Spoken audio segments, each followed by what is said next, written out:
Hey, good morning, everybody. Ty Garner here, and just wanted to share with you a little bit this morning out of the book of James as I'm journaling. Ran across something that I know really is something I have a problem with: patience. Right? It's one of probably my not one of my strongest suits for sure. But James talks about patience here in chapter 5, verses 7 and 8. It says, "Therefore, be patient, brethren, until the coming of the Lord. The farmer waits for the precious produce of the soil, being patient about it, until it gets the early and late rains. You too be patient. Strengthen your hearts, for the coming of the Lord is near." So James is talking here about really comparing the Christian walk, our journey, to that of the farmer. And I really respect the farmer because he definitely is somebody that has to have a lot of faith and a lot of patience. And I think that those two are great correlations for the Christian walk. I mean, if we're going to be in this journey here on this earth that God has called us to, it's going to take a lot of faith and a lot of patience.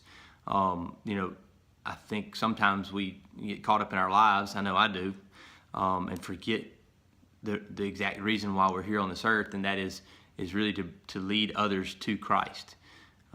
That's it. That's our role here on this earth, is to lead others to Christ. And I think sometimes we forget about that. But you think about the farmer, how he has to plant the crops, and he's got to plow the fields and do all that stuff, and get the weeds out, and just wait for the rain. And there's a lot of work during that process. He doesn't just sit there and sit back, kick back, and wait. Okay, let's wait for the harvest. But us as Christians, here on this earth, when you're waiting for the return of the Lord, our job is to go out there and tell others about Christ. How are you doing that on a day-to-day basis? What are you doing while you wait for the Lord's return? How are you sharing the love of Christ with other people? For me, patience is not my best virtue. I tend to want things to happen now. And just like I may share Christ with other people. Like, hey, you need to get saved right now.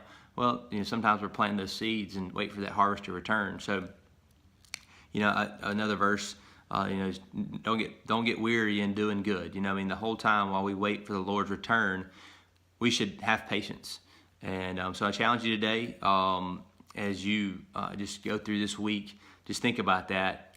Think about the reason why we're here, and that's to tell others about Christ, and just to have patience in the journey, and waiting on the Lord to fulfill what He has called you to. So have a great day, and have a great rest of the week. We'll talk to you soon.